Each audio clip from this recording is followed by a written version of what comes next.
السلام عليك يا أبا عبد الله.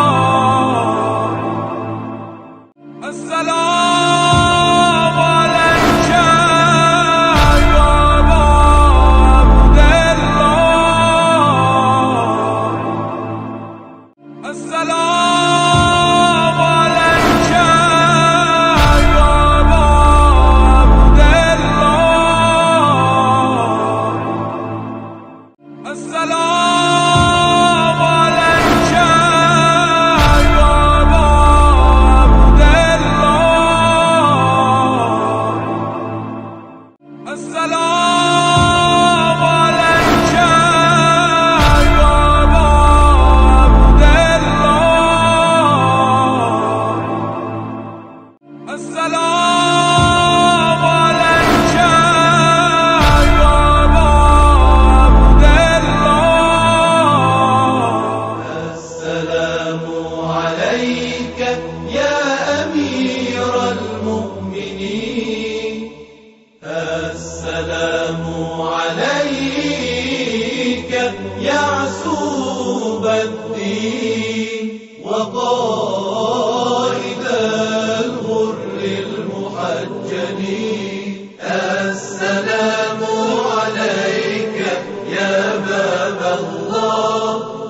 السلام عليك يا باب الله.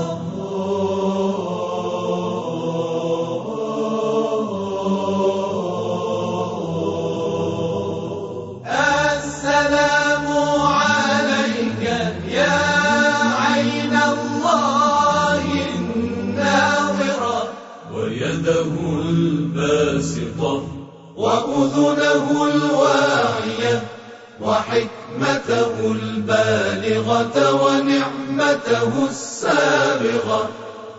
السلام على قسيم الجنة والنار.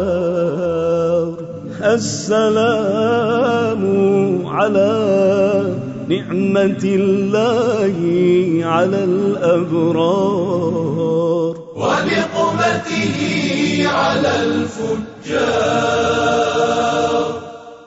السلام على سيد المتقين الأخيار. السلام على سيد المتقين الأخيار.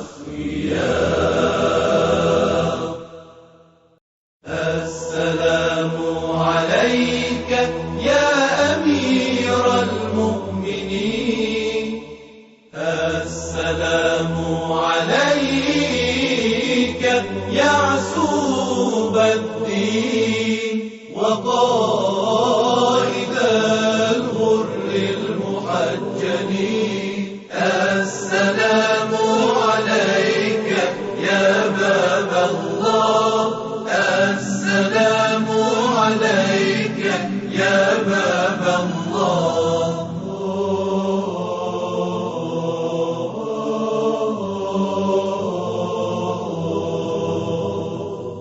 السلام عليك يا عين الله الناظرة ويده الباسطة وأذنه الواعية وحكمته البالغة ونعمته السابغة. السلام على قسيم الجنة والنار. السلام على نعمة الله على الأبرار ونقمته على الفجار. السلام على سيد المتقين الأخيار.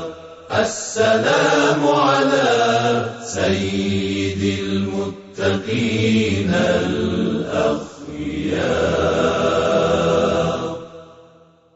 السلام عليك يا أمير المؤمنين.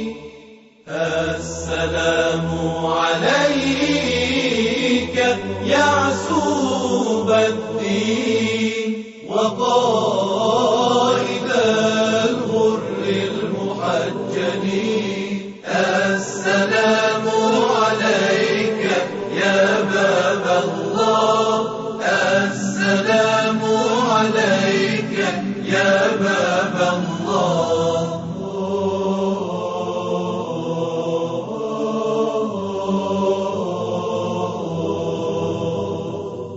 السلام عليك يا عين الله الناظرة ويده الباسطة وأذنه الواعية وحكمته البالغة ونعمته السابغة.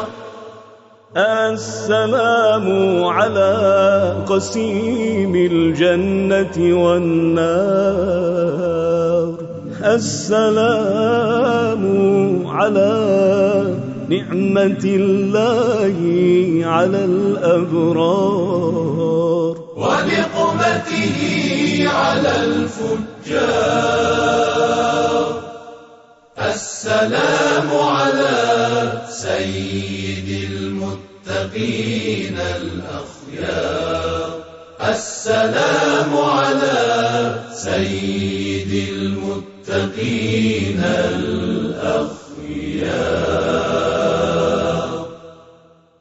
السلام عليك يا أمير المؤمنين، السلام عليك يعسوب الدين وقائد الغر المحجلين. السلام عليك يا باب الله، السلام عليك يا باب الله.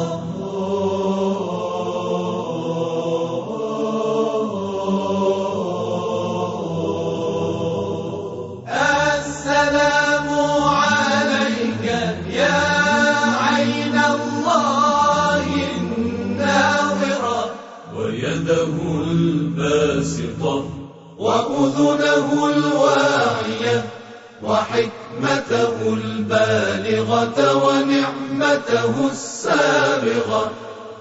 السلام على قسيم الجنة والنار، السلام على نعمة الله على الأبرار ونقمته على الفجار. السلام على سيد المتقين الأخيار، السلام على سيد المتقين الأخيار. السلام عليك يا أمير المؤمنين، السلام عليك يعسوب الدين وقائد الغر المحجلين.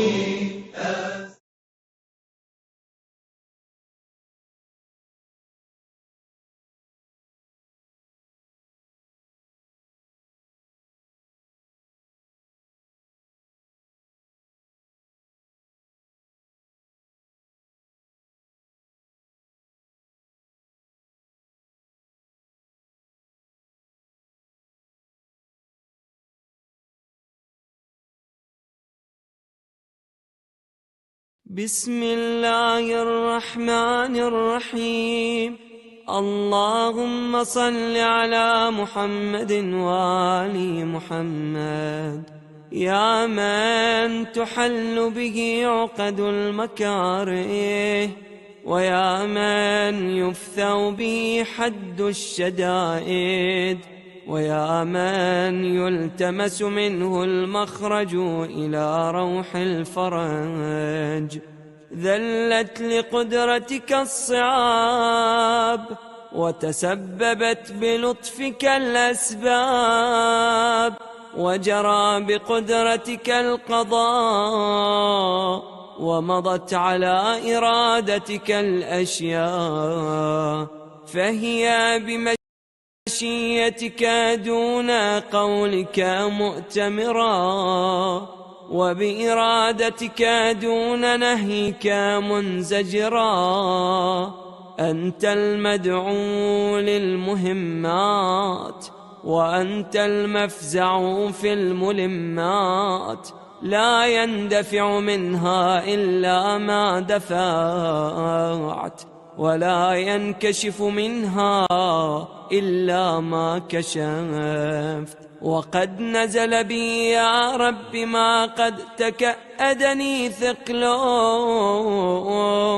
وألم بي ما قد بهضني حمله، وبقدرتك أوردته علي، وبسلطانك وجهته إلي، فلا مصدر لما أوردت، ولا صارف لما وجهت، ولا فاتح لما أغلقت، ولا مغلق لما فتحت، ولا ميسر لما عسرت، ولا ناصر لمن خذلت. فصل على محمد وآله، وافتح لي يا رب باب الفرج بطولك،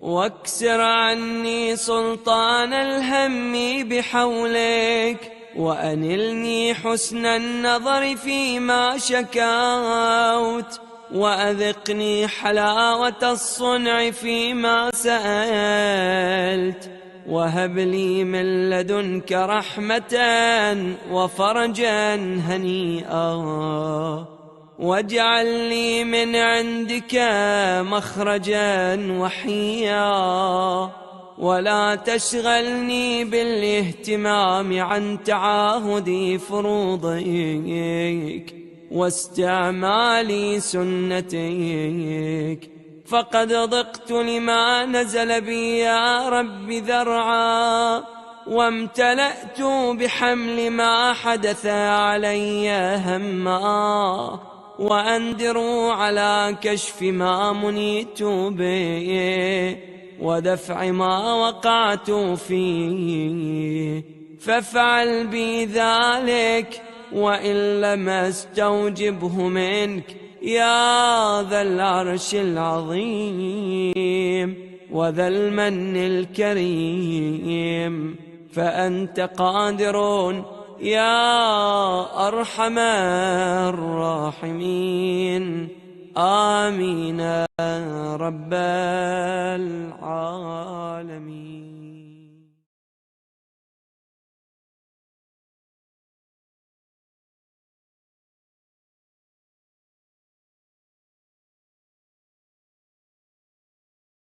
أعوذ بالله من الشيطان الرجيم.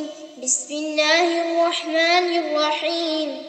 ياسين والقرآن الحكيم إنك لمن المرسلين على صراط مستقيم تنزيل العزيز الرحيم لتنذر قوما ما أنذر آباؤهم فهم غافلون لقد حق القول على أكثرهم فهم لا يؤمنون إنا جعلنا في أعناقهم أغلالا فهي إلى الأذقان فهم مقمحون وجعلنا من بين أيديهم سدا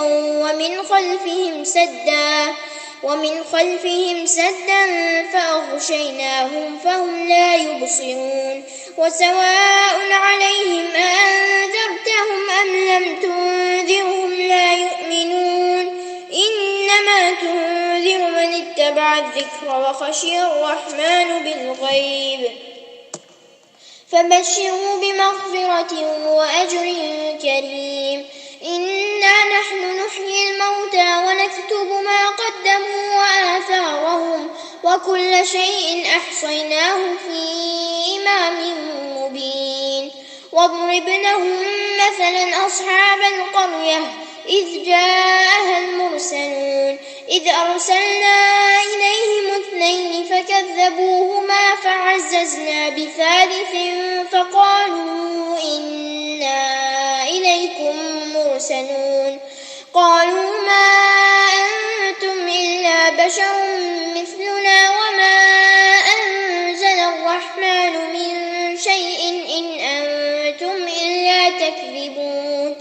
قالوا ربنا يعلم إنا إليكم لمرسلون وما علينا إلا البلاغ المبين. قالوا إنا تطيرنا بكم لئن لم تنتهوا لنرجمنكم وليمسنكم منا عذاب أليم. قالوا طائركم معكم أئن ذكرتم بل أنتم قوم مسرفون. وجاء من أقصى المدينة رجل يسعى قال يا قوم اتبعوا المرسلين اتبعوا من لا يسألكم أجرا وهم مهتدون. وما لي لا أعبد الذي فطرني وإليه ترجعون. أتخذ من دونه آلهة إن يردني الرحمن بضر لا تغني عني شفاعتهم شيئا ولا ينقذون. إني إذا لفي ضلال مبين. إني آمنت بربكم فاسمعون. قيل ادخل الجنة قال يا ليت قومي يعلمون بما غفر لي ربي وجعلني من المكرمين. وما أنزلنا على قومه من بعده من جند من السماء وما كنا منزلين إن كانت إلا صيحة واحدة فإذا هم خامدون. يا حسرة على العباد ما يأتيهم من رسول إلا كانوا به يستهزئون. ألم يروا كم أهلكنا قبلهم من القرون أنهم إليهم لا يرجعون. وإن كل لما جميع لدينا محضرون. وآية لهم الأرض الميتة أحييناها وأخرجنا منها حبا فمنه يأكلون. وجعلنا فيها جنات من نخيل وأعناب وفجرنا فيها من العيون ليأكلوا من ثمره وما عملته أيديهم أفلا يشكرون. سبحان الذي خلق الأزواج كلها مما تنبت الأرض ومن أنفسهم ومما لا يعلمون. وآية لهم الليل نسلخ منه النهار فإذا هم مظلمون. والشمس تجري لمستقر لها ذلك تقدير العزيز العليم. والقمر قدرناه منازل حتى عاد كالعرجون القديم. لا الشمس ينبغي لها أن تدرك القمر ولا الليل سابق النهار وكل في فلك يسبحون. وآية لهم أنا حملنا ذريتهم في الفلك المشحون وخلقنا لهم من مثله ما يركبون.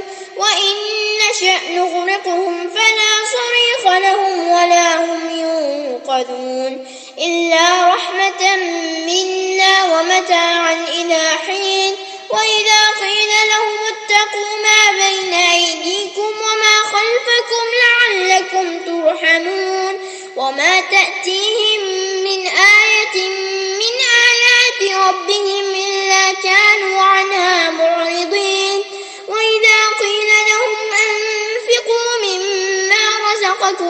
الله قال الذين كفروا للذين آمنوا أنطعم من لو يشاء الله أطعمه إن أنتم إلا في ضلال مبين ويقولون متى هذا الوعد إن كنتم صادقين ما ينظرون إلا صيحة واحدة تأخذهم وهم يخصمون فلا يستطيعون توصية ولا إلى أهلهم يرجعون ونفخ في الصور فإذا هم من الأجداث إلى ربهم ينسلون قالوا يا ويلنا من بعثنا من مرقدنا هذا ما وعد الرحمن وصدق المرسلون إن كانت إلا صيحة واحدة فإذا هم جميع لدينا محضرون فاليوم لا تظلم نفس شيئا ولا تجزون إلا ما كنتم تعملون إن أصحاب الجنة اليوم في شغل فاكهون هم وأزواجهم في ظلال على الأرائك متكئون لهم فيها فاكهة ولهم ما يدعون سلام قولا من رب رحيم وامتازوا اليوم أيها المجرمون ألم أعهد إليكم يا بني آدم ألا تعبدوا الشيطان إنه لكم عدو مبين وأن اعبدوني هذا صراط مستقيم ولقد أضل منكم جبلا كثيرا أفلم تكونوا تعقلون هذه جهنم التي كنتم توعدون اصلوها اليوم بما كنتم تكفرون اليوم نختم على أفواههم وتكلمنا أيديهم وتشهد أرجلهم بما كانوا يكسبون ولو نشاء لطمسنا على أعينهم فاستبقوا الصراط فأنى يبصرون ولو نشاء لمسخنا على مكانتهم فما استطاعوا مضيا ولا يرجعون ومن نعمره ننكسه في الخلق أفلا يعقلون وما علمناه الشعر وما ينبغي له إن هو إلا ذكر وقرآن مبين لينذر من كان حيا ويحق القول على الكافرين أولم يروا أنا خلقنا لهم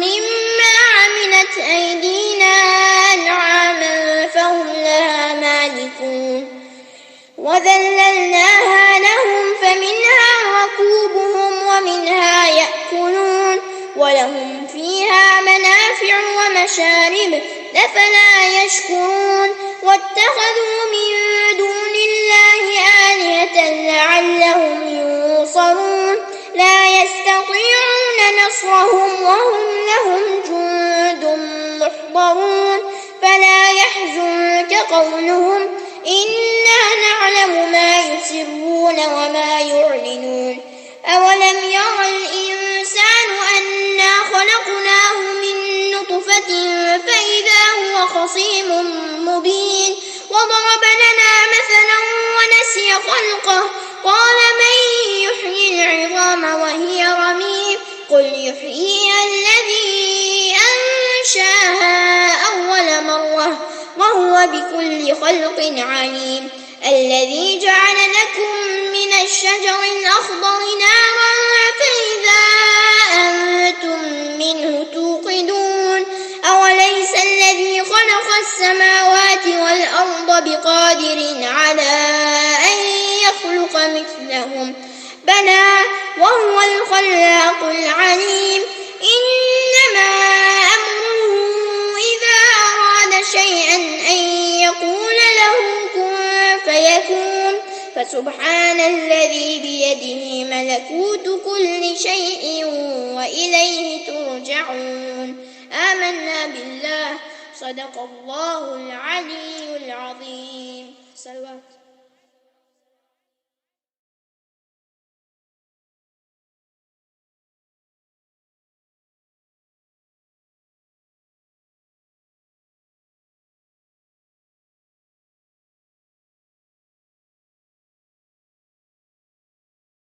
اللهم صل على محمد وآل محمد. بسم الله الرحمن الرحيم. واسمع دعائي إذا دعوتك، واسمع ندائي إذا ناديتك، واقبل علي إذا ناجيتك. فقد هربت إليك ووقفت بين يديك مستكينا لك، متضرعا إليك، راجيا لما لديك ثوابي. وتعلم ما في نفسي وتخبر حاجتي، وتعرف ضميري ولا يخفى عليك أمر منقلبي ومثواي. وما أريد أن أبدي به من منطقي وأتفوه به من طلبتي، وأرجوه لعاقبتي. وقد جرت مقاديرك علي يا سيدي فيما يكون مني إلى آخر عمري، من سريرتي وعلانيتي. وبيدك لا بيد غيرك زيادتي ونقصي، ونفعي وضري. إلهي إن حرمتني فمن ذا الذي يرزقني، وإن خذلتني فمن ذا الذي ينصرني. إلهي أعوذ بك من غضبك وحلول سخطك. إلهي إن كنت غير مستأهل لرحمتك فأنت أهل أن تجود علي بفضل سعتك.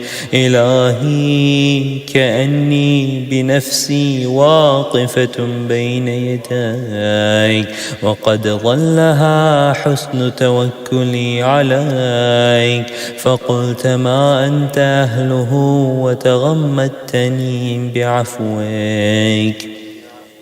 إلهي إن عفوت فمن أولى منك بذلك، وإن كان قد دنا أجلي ولم يدنني منك عملي، فقد جعلت الإقرار بالذنب إليك وسيلتي.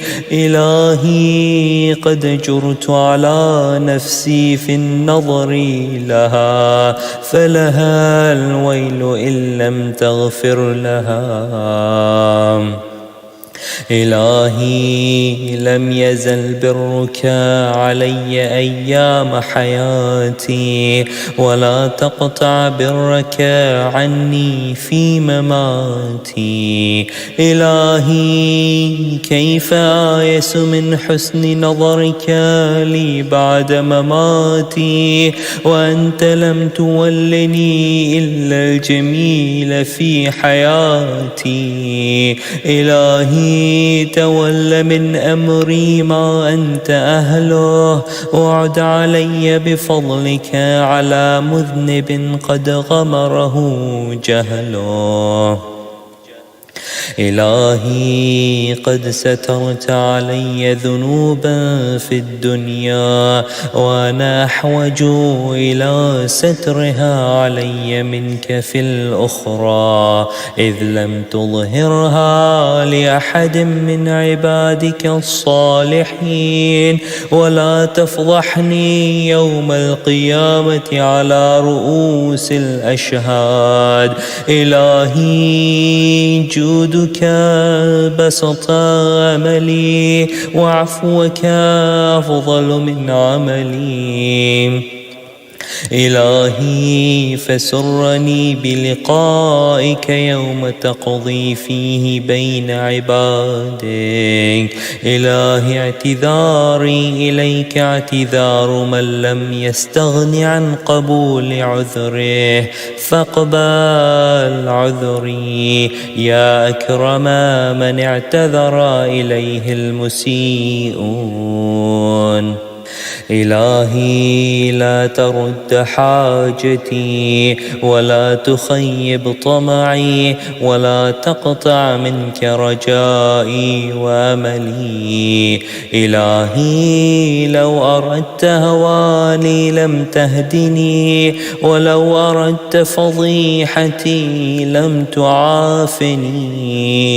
إلهي ما أظنك تردني في حاجة قد أفنيت عمري في طلبها منك.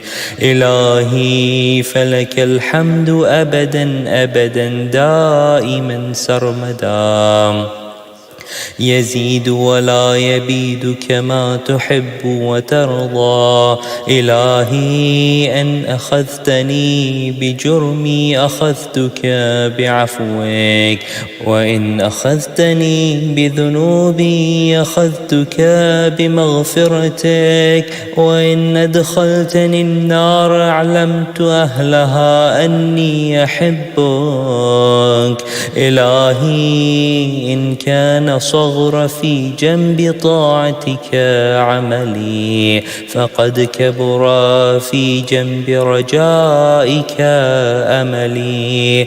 إلهي كيف انقلب من عندك بالخيبة محروما، وقد كان حسن ظني بجودك أن تقلبني بالنجاة مرحوما. إلهي وقد أفنيت عمري في شرة السهو عنك، وأبليت شبابي في سكرة التباعد منك. إلهي فلم أستيقظ أيام اغتراري بك وركوني إلى سبيل سخطك. إلهي وأنا عبدك وابن عبدك قائم بين يديك متوسل بكرمك إليك. إلهي أنا عبد نتنصل إليك مما كنت أواجهك به من قلة استحياء من نظرك، وأطلب العفو منك إذ العفو نعت لكرمك.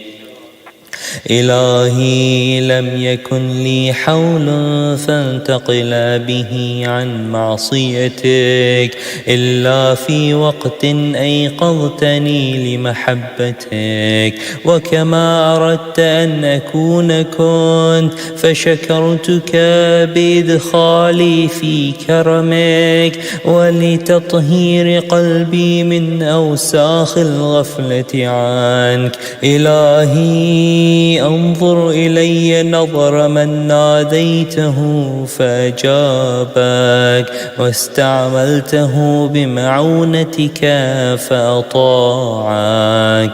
يا قريبا لا يبعد عن المغتر به، يا جوادا لا يبخل عمن رجا ثوابه.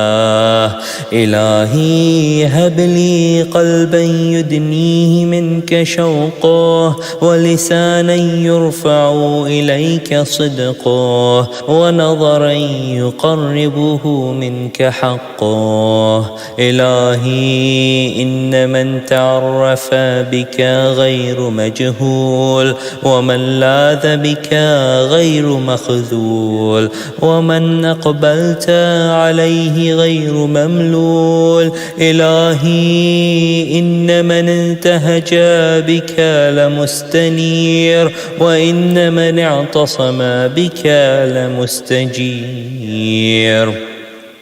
وقد لذت بك يا إلهي فلا تخيب ظني من رحمتك ولا تحجبني عن رأفتك.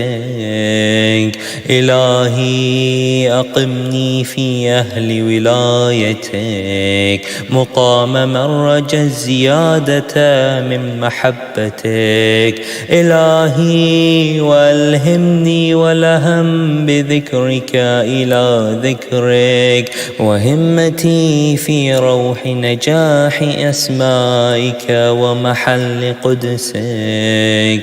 إلهي بك عليك إلا ألحقتني بمحل أهل طاعتك والمثوى الصالح من مرضاتك، فإني لا أقدر لنفسي دفعا ولا أملك لها نفعا. إلهي أنا عبدك الضعيف المذنب ومملوكك المنيب، فلا تجعلني ممن صرفت عنه وجهك وحجبه سهوه عن عفوك.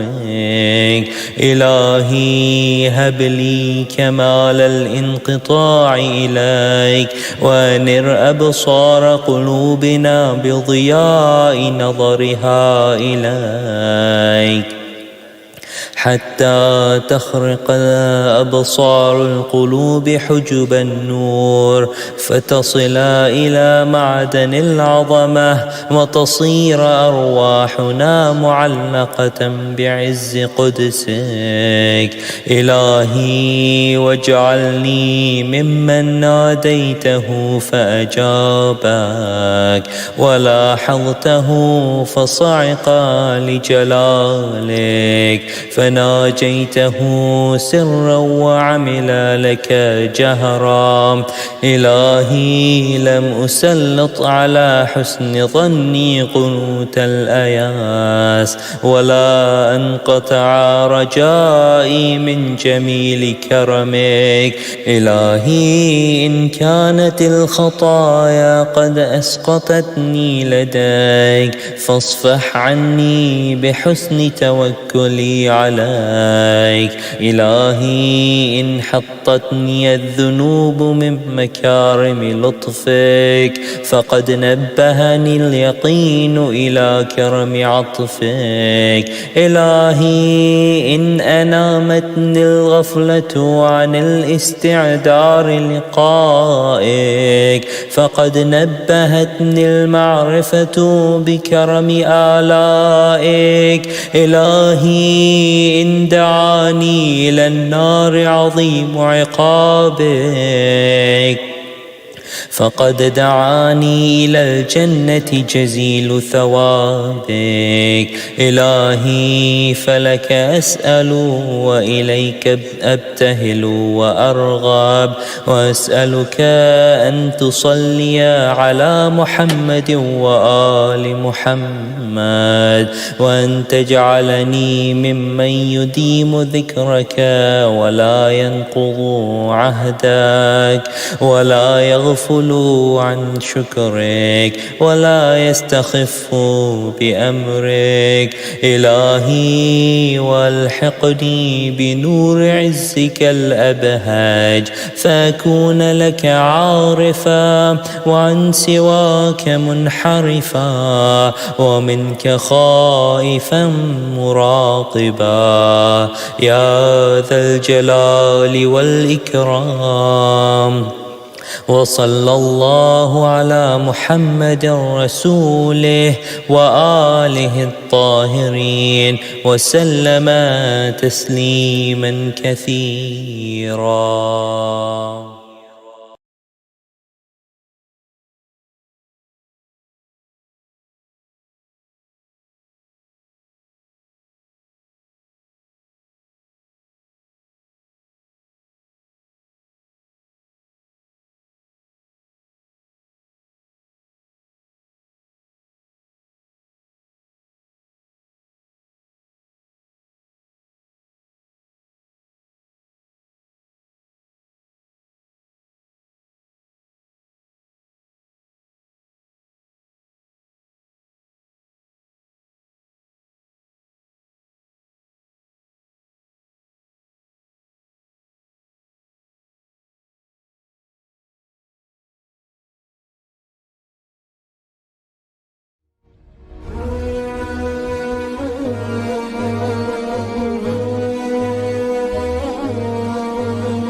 Bismillahir Rahmanir Rahim.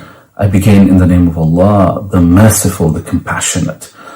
All praises to Allah, the Creator of the universe and its Sustainer, the Provider of believers and non-believers. And may His choicest blessings be on the seal of His prophets, the last of His messengers, and His holy progeny. And in particular, may His incessant blessings ever continue on that beloved daughter of the Holy Prophet, on Bibi Fatima Zahra, salamullah alayha. Allahumma salli ala Muhammad wa ali Muhammad wa ajil farajahum. Alhamdulillah, by the grace of Allah subhanahu wa ta'ala, we celebrate the arrival of the month of spiritual banqueting, the month of physical fasting, of course, the month of Ramadan. And the progeny of Fatima alayhi salam through the Ahlul Bayt alayhi salam have given us a veritable feast of spiritual teachings that may nourish our soul, may satiate our hunger and quench our spiritual thirst. I have been requested to consider some of the psychological aspects of fasting and the practices of the month of Ramadan. And in that regard, we are guided by many teachings. For instance, if we look at the famous text Mafatihul Jinan by Sheikh Abbas Qummi, he implores us to think strategically about the month of Ramadan as a sacred opportunity, something that you would really plan for and monitor the progress as the month passes. Some of the teachings, some of the ahadith that we have, the various prophetic traditions, guide us in this respect. For instance, Shaykh al-Saduq has narrated from Imam Rada alayhi salam and through Imam Ali alayhi salam that the Holy Prophet Muhammad sallallahu alayhi wasallam said that the month that is the best of months is arriving, when he was guiding his companions about the month of Ramadan to arrive. And of course, this is a hadith that we know well, in which it says its days are the best of days, its nights are the best of nights. But from a psychological point of view, I'd like to focus on the conclusion of this hadith, which says that Allah subhanahu wa ta'ala invites you as His guest and has appointed you as the beneficiary of His generosity. But it raises a question. What kind of meal would it be when the host asks you to fast? Clearly, the sustenance that is to be given, the gift that is to be received, can only be attained through emptying ourselves. Perhaps, therefore, the seed of that gift that is to flower in this month of Ramadan has already been placed within us. What we need to do is to uncover that, to nourish it, to water that seed, so that over the course of the month, we can see the flowering of that gift that has been placed in our hearts. But the question arises, there are so many different things that we have. How can we really think about this from a positive psychology point of view?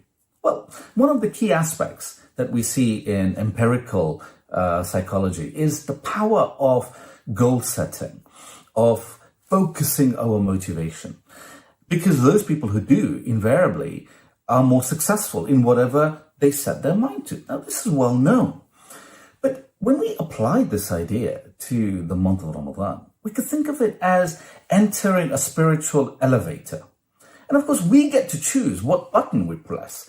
We can press a really high button and aim to go all the way to the top. Or we can press a low button and just get through the month and do the basic things, but still benefit to a modest degree. The question, therefore, is only about the extent of our ambition. An ambition not in an arrogant sense of what I can do. It's not about me. One thing that the month of Ramadan teaches is that it is nothing to do with me. It is, and always has been, about the power that comes from Allah subhanahu wa ta'ala. It is and always has been about Him. This is why in this month, dhikr is very important, remembrance of Allah subhanahu wa ta'ala. In particular, la hawla wa la quwwata illa billahi al-aliyyil azim.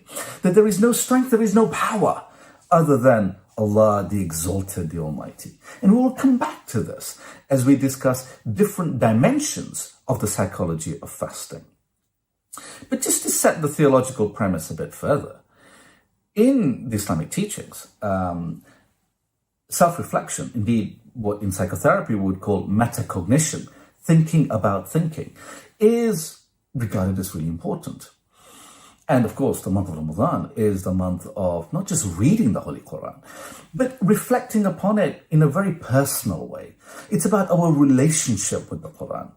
And when we look at Surah Rum, Surah 30, verse 8, it's quite categoric. It kind of asks whether or not we look at ourselves. It asks a challenging question. It says, أَوَلَمْ يَتَفَكَّرُوا فِي أَنفُسِهِمْ. Do they not reflect upon themselves? Almost as a shock that one realizes that human beings do not engage in this metacognition, this thinking about thinking, this self-reflection. Why? Because it's transformative in its power. This is why it is so strongly encouraged. And Imam Jafar Sadiq alayhi salam has taught that when someone fasts, the entirety of our being should be fasting. He said there should be fasting of the ears, fasting of the eyes. All aspects of our being should be fasting. Indeed, there should also be an awareness of not being inattentive to the remembrance of Allah subhanahu wa ta'ala, so that we are not heedless or neglectful in that regard. Indeed, Hazrat Amir alayhi salam has gone even further. He has narrated the well-known teaching where he said there are so many people who fast, but whose share is only hunger and thirst. And there are so many worshippers whose only share of the benefit of that worship is only exhaustion. Now, of course, this is a month in which prayers and extended prayers are highly recommended. So it raises a question, psychologically. What's the difference between a person who fasts but only experiences hunger and thirst, and a person who engages in prayer but only experiences exhaustion, versus another person who may do the same external acts, but the internal, the batin of it, is such that his or her heart is nourished by that action. The spiritual thirst is quenched. That hunger, that yearning we have is satiated through the grace of Allah subhanahu wa ta'ala. And one of the answers to this question of what differentiates these two kinds of people is when we consider the psychology of fasting. Now, when we approach the psychology of anything, we need to look at the context of it, the practice of it, and the follow-up of it. Well, we do the same with fasting. So we notice that the beginning of the fast, just before Fajr, is the time of imsak.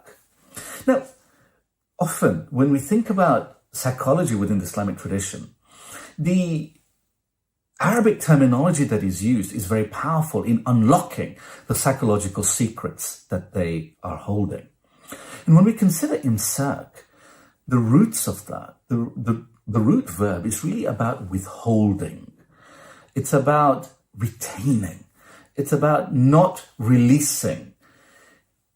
It is, in a sense, about self-discipline. But in a higher sense, it's about mindfulness. It's about retaining control. It's about keeping within the parameters of our discipline, of what inspires us, and not deviating by our whim. But this doesn't just apply to the imsak of food and water, because the beginning of the fast really also applies to the imsak of the tongue in terms of what we say, the imsak of the eyes of what we look at, the imsak of the heart in terms of how we relate to ourselves, to Allah subhanahu wa ta'ala, and to others. This three-dimensional relationship. Modern psychology is very clear about the importance of relationships, and behavioral psychology in terms of what we do particularly with regard to what we do to other people and with other people. And so when we practice imsak of the tongue and imsak of the heart, there are many aspects of withholding the negative that often corrupts and pollutes our relationships. Often, particularly with our loved ones, it's almost as though we do so much for them. We build up a whole glass of water, but then we inject just one drop of ink, one harsh word, and the entire glass is discolored. What the fasting of the tongue is about is that imsak of that drop of ink, that withholding of that drop of ink, so that the glass of our relationship remains pure. Particularly if that glass is our relationship to Allah subhanahu wa ta'ala. That is the glass of our worship, not being discolored by shirk, not being discolored by ego, not being spilt with sins coming along.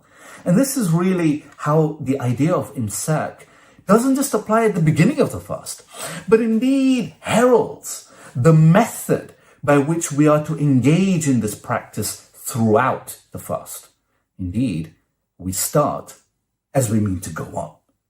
That principle of imsak is an ongoing principle from a psychological point of view. Secondly, when we consider how we are during the fast, well, one of the key aspects that we learn very quickly is humility. Because even the strongest, most powerful person can be humbled by the lack of a simple glass of water. The taste of hunger and that sensation of thirst is very important, because as we taste hunger, our hearts soften. Our ability to connect with one another increases. And it is important to feel that weakness, and we will come to that. Because when we feel that weakness, it changes. No, it transforms our understanding of the dhikr, la hawla wa la quwwata illa billah, that there is no strength or power, quwwah, other than through Allah. Because this supposedly strong human being can be rendered so weak with the absence of something so simple but profound, that nourishment of water and food that we get from Allah subhanahu wa ta'ala. And at the point of ending, when we open our fast, that iftar, of course, and when we think about the root of that, it's about opening.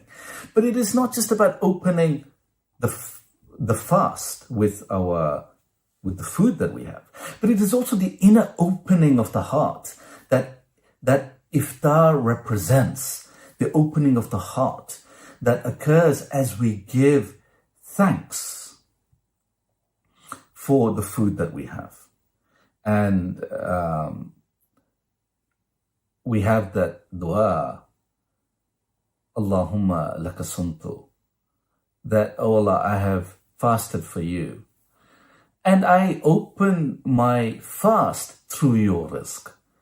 That, O Allah, rizqika aftartu, that it is through your bounty that I'm opening my fast.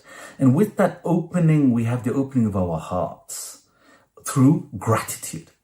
Now, gratitude is often underestimated in its power.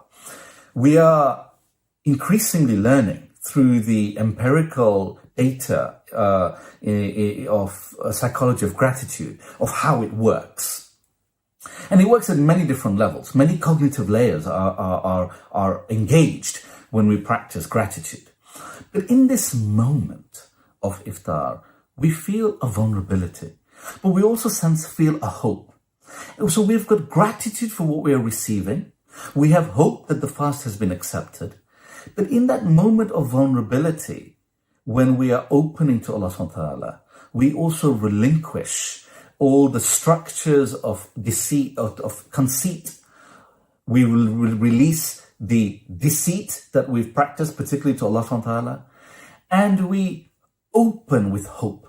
And the psychology of hope is very powerful for generating real transformation, so that when we open the fast, we can be transformed as human beings in every single fast. That's the potential of it. So that even a single fast can transform our psychology and through that renew our connection to Allah subhanahu wa ta'ala and build who we are as human beings.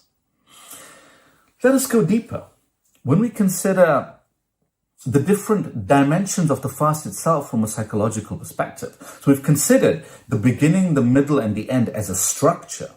But when we go into the different dimensions of that structure, we see many different things. So firstly, there's the fasting of the heart. And as we discussed earlier, fasting has relationship dimensions, how we relate to ourselves, the rahmah that we have for ourselves, the compassion we have for ourselves, so that we allow ourselves to have a different kind of productivity during the month of Ramadan, not to beat ourselves up too much, to try the best we can and to have compassion for ourselves, for people around us, not to push people around us too hard. But one of the key aspects of the fasting of the heart is the spiritual heart, the opening of our qalb, that inner connection point to Allah subhanahu wa ta'ala. And in this regard, the dua tradition that we have, the invocations, the supplications, are the real special ingredient. Particularly, we, alhamdulillah, have a tradition of reciting the dua of iftitah as recommended, as indeed taught by the Imam of our time, may Allah hasten his reappearance. And in this dua, we have lots of psychological mirrors that allow us to look into our own psychology. But there is one verse that I always find inspiring in understanding this fasting of the heart, this revelation to the individual about the real state of our relationship to Allah subhanahu wa ta'ala. It is almost as though the Imam is holding up a mirror, saying, look into this mirror to understand what your relationship is really like. He says, Ya Rabbi. Notice the word for Allah. Rabb being that loving, compassionate creator, that loving nourisher. He says, Ya Rabbi, innaka tad'uni fa'uwalliyan. Oh, my loving creator, you give me this warm invitation. Ya Rabbi, innaka tad'uni fa'uwalliyan, but I turn away from it. Notice the hadith of the Holy Prophet, peace be upon him, that we discussed at the outset, that the month of Ramadan is an invitation from Allah subhanahu wa ta'ala. In this dua, this verse says that you give me this sacred invitation, but I turn away from it. وَتَتَحَبَّبُ إِلَيَّ فَتَبَغَّضُ إِلَيْكَ. You show this deep love for me, but I turn away. I do not care for you.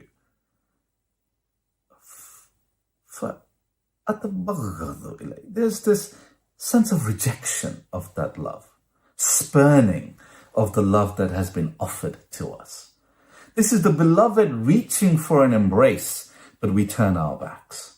And it raises the question, how do we turn our backs on the loving embrace throughout the day and, of course, in the evenings of worship? And the stanza continues, I turn away almost as though, I'm above this invitation. Yet, it doesn't withhold your mercy. My behavior does not cause you to withhold your mercy. Rahmah is the operative term here. And ihsan, the favors that you have upon me. And you continue to offer this incredible generosity. The actual word here is bijudika wa karamik. That you continue giving this special kind of generosity to me. Notice that the word Jude is not an ordinary form of generosity. It is the kind of generosity that can never have any reciprocity. It is connected here, وَتَفَضُّلِ عَلَيَّ بِجُودِكَ وَكَرَمِكَ in Dua Iftitah, is connected to the verse in Dua Kumail from the 12th Imam al-Islam's illustrious great-great-grandfather, Imam Ali alayhi salam, who teaches in Dua Kumail, Allahumma inni as'aluka bijudika an tudniyani min qurbik. Allah, I ask through your special generosity to draw me closer to you. And so in this dua iftitah, we understand that through the jood of Allah subhanahu wa ta'ala, Even though in our hearts we may be turning away from him, he never turns away from us. So what if we were to just reduce the extent to which we turn away from him? How much sweeter would be that embrace? How much longer lasting would be that embrace of the beloved to his beloved during this month of his love and his rahmah? This is but a glimpse of the psychology of the fasting of the heart. But what about the fasting of the mind? Because of course, fasting is a form of meditation, not just meditation of the body, but of course meditation of the mind. And imsak, in a mental sense, in a meditation sense, is really about mindfulness. It's about withholding from having the mind deviate into all kinds of different areas, but rather to remain steadfast upon the dhikr of Allah subhanahu wa ta'ala, even through doing our work, so that when we enter our workplace, the ordinary work we do gets infused with an extraordinary quality of dhikr. Even if we're just cleaning the floor, when we do it out of remembrance to Allah subhanahu wa ta'ala, as service to his creation, that act of cleaning the floor becomes hamd. We are able to transform ordinary actions into extraordinary dhikr. Through the fasting of the mind, we can engage in the alchemy of our actions to turn the lead of the ordinary into the dhikr that is extraordinary. That spiritual alchemy, the secret of that spiritual alchemy is the fasting of the mind. That awareness of Allah's love in the present moment, in the mindfulness of his grace in the moment, of his ever-perpetual rahmah, like the rain that falls on everyone and everything all the time. In that moment of mindfulness of his rahmah, we hold out our spiritual cup to fill with his grace and his love, and thereby transform that ordinary moment into special connection. And then we turn to the third dimension, the fasting of the speech. Having engaged in the fasting of the heart and the fasting of the mind, in terms of how we interact with one another. And one dimension of fasting of the speech that I would strongly recommend for this month is to declare our forgiveness of one another and to seek forgiveness from each other, so that we may renew ourselves and each other, renew the relationships for this month, and also forgive ourselves of the sins and the mistakes that we have committed in the past, so that we allow our future to be free of the mistakes of our past. In psychological terms, we break free from the shackles of rumination, of constantly playing again and again the mistakes of the past, but we renew our relationship. We change what we say to ourselves about ourselves. We blunt the sword of the tongue so that it does not cut through our own hearts as well as the hearts of others, but instead we can make our words a form of bridge building between us and others, so that as we practice fasting of the speech, we actually build the well-being and the connectedness of our families and our communities. But when we look at the fourth dimension of fasting, it's a dimension that we think about most obviously when we think about fasting, which is the fasting of the body. But when we do the fasting of the body, having practiced the fasting of the heart, the fasting of the mind, the fasting of the tongue, then the fasting of the body becomes transformed psychologically. Because here, it is not about denying the hunger and the thirst that we feel.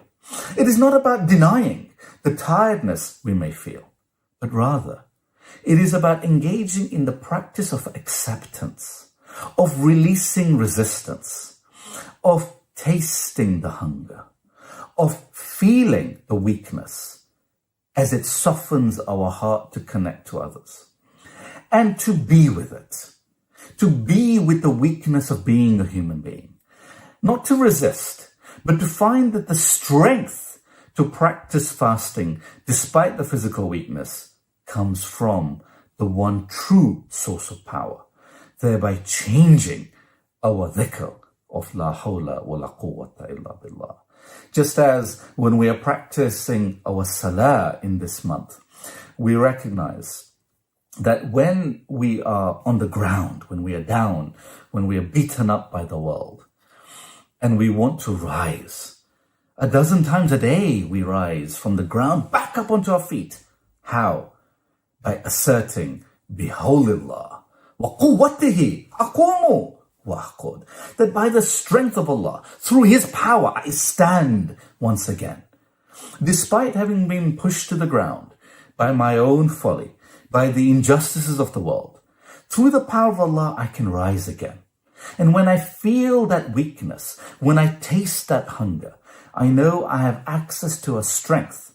Through the true fasting of the body, I open my understanding of the fasting of the heart, so that we come back to the first dimension in this mutually reinforcing circle. We remind ourselves that this knowledge comes with a liability. This asset that we have comes with a liability in terms of a warning from that great master of spiritual psychology of Imam Ali alayhi salam, where he warns that the knowledge that only remains on our tongue is superficial. The intrinsic value of knowledge is that you act upon it. That is his teaching. And this is why also in this month, we mourn and we grieve that on the 21st of Ramadan, he, in a state of sajda, was struck upon his head by the poisoned sword of the accursed Ibn Muljam. And what are Hazrat Amir alayhi salam's words when he was struck? Other than Fuztu bi Rabbil Kaaba, that I have succeeded by the Lord of the Kaaba. And this is why we remember his martyrdom and we grieve upon it. And we therefore remember the Holy Quran, particularly Surah Hud, verse 18, and Surah Ash-Shu'ara, verse 227, when in regard to injustice and the perpetrators of injustice, we assert the Quranic verses, Ala la'natullahi ala dhalimeen, wa saya'lamu alladhina dhalamu ayyamun qalbin yanqalibun. Let us pray to Allah subhanahu wa ta'ala that He may elevate the souls of our parents and teachers and ancestors who have guided us to this sacred path of Islam and the practices of fasting. And may He keep the generations to come and us faithful to the psychology of fasting, implementing it and gaining closeness to Allah subhanahu wa ta'ala. Surah Mubarakat al-Fatiha.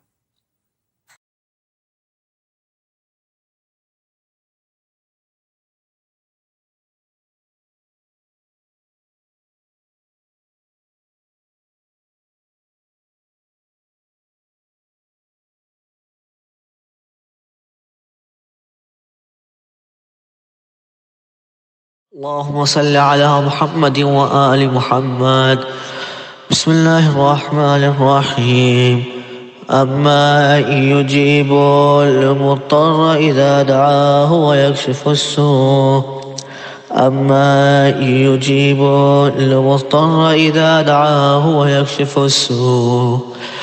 أما يجيب المضطر إذا دعاه ويكشف السوء.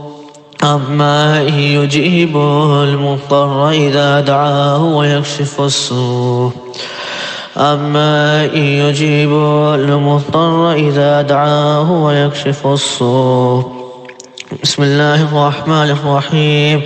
اللهم كن لوليك الحجة بن الحسن صلواتك عليه وعلى آبائه في هذه الساعة وفي كل ساعة وليا وحافظا وقائدا وناصرا ودليلا وعينا حتى تسكنه أرضك طوعا وتمتعه فيها طويلا. السلام عليك يا رسول الله. السلام عليك يا فاطمة الزهراء سيدتي نساء العالمين. السلام عليك يا حسن المجتبى. السلام عليكم يا أئمة البقي ورحمة الله وبركاته. السلام عليك يا أمير المؤمنين علي بن أبي طالب. السلام عليك يا وارث آدم صفوة الله. السلام عليك يا وارث نوح النبي الله. السلام عليك يا وارث إبراهيم خليل الله. السلام عليك يا وارث موسى كليم الله. السلام عليك يا وارث عيسى روح الله. السلام عليك يا وارث محمد حبيب الله. السلام عليك يا وارث علي أمير المؤمنين عليه السلام ولي الله. السلام عليك يا ابن محمد المصطفى. السلام عليك يا ابن علي المرتضى. السلام عليك يا ابن فاطمة الزهراء. السلام عليك يا ابن خديجة الكبرى. السلام عليك يا ثار الله وابن ثاره والمتر الموتور. أشهد أنك قد أقمت الصلاة وآتيت الزكاة وأمرت بالمعروف ونهيت عن المنكر وأطعت الله ورسوله حتى أتاك اليقين. فلعن الله أمة قتلتك ولعن الله أمة ظلمتك ولعن الله أمة سمعت بذلك فرضيت به. يا مولاي يا أبا عبد الله أشهد أنك كنت نورا في الأصلاب الشامخة والأرحام المطهرة. لم تنجسك الجاهلية بأنجاسها ولم تلبسك من متلهمات ثيابها. وأشهد أنك من دعائم الدين وأركان المؤمنين. وأشهد أنك إمام البر التقي الرزي الزكي الهادي والمهدي. وأشهد أن الأئمة من ولدك كلمة التقوى وأعلام الهدى والعروة الوثقى والحجة على أهل الدنيا. وأشهد الله وملائكته وأنبياءه ورسله أني بكم مؤمن وبإيابكم موقن بشراع ديني وخواتيم عملي وقلبي لقلبكم سلم وأمري لأمركم متبع.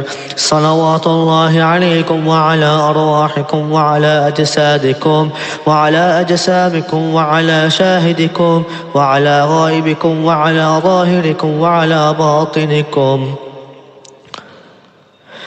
السلام عليك يا ابن رسول الله. السلام عليك يا ابن نبي الله. السلام عليك يا ابن أمير المؤمنين. السلام عليك يا ابن الحسين الشهيد. السلام عليك أيها الشهيد. السلام عليك أيها المظلوم وابن المظلوم. لعن الله أمة قتلتك ولعن الله أمة ظلمتك ولعن الله أمة سمعت بذلك فرضيت به. السلام عليكم يا أولياء الله وأحباءه. السلام عليكم يا أصفياء الله وأوداءه. السلام عليكم يا أنصار دين الله. السلام عليكم يا أنصار رسول الله. السلام عليكم يا أنصار أمير المؤمنين. السلام عليكم يا أنصار فاطمة سيدتي نساء العالمين. السلام عليكم يا أنصار أبي محمد الحسن بن علي الولي الناصح. السلام عليكم يا أنصار أبي عبد الله بأبي أنتم وأمي طبتم وطابت الأرض التي فيها دفنتم وفزتم فوزا عظيما. فيا ليتني كنت معكم فأفوز معكم. السلام عليك يا أبو الفضل العباس بن أمير المؤمنين. السلام عليك يا ابن سيد الوصيين. السلام عليك يا ابن أول القوم إسلاما وأقدمهم إيمانا وأقومهم بدين الله وأهوطهم على الإسلام. أشهد لقد نصحت لله ولرسوله ولأخيك فنعم الأخ المواسي. فلعن الله أمة قتلتك، ولعن الله أمة ظلمتك، ولعن الله أمة استحلت منك المحارم وانتهكت حرمة الإسلام. فنعم الأخ الصابر المجاهد المحامي الناصر، والأخ الدافع عن أخيه مجيب إلى طاعة ربه، الراغب فيما زهد فيه غيره من الثواب الجزيل والثناء الجميل. والحقق الله بدرجة الآبائك في جنات النعيم. السلام عليك يا موسى بن جعفر، السلام عليك يا محمد بن علي، السلام عليك يا علي بن محمد، السلام عليك يا حسن بن علي ورحمة الله وبركاته. السلام عليك يا مولاي وابن مولاي، السلام عليك يا غريب الغرباء السلطان أبو الحسن علي بن موسى الرضا، السلام عليك يا فاطمة المعصومة ورحمة الله وبركاته. السلام عليك يا صاحب الزمان، السلام عليك يا شريك القرآن، السلام عليك يا إمامنا وإمام الإنس والجان. عجل الله تعالى فرجك وسهل الله مخرجك. السلام عليكم ورحمة الله وبركاته.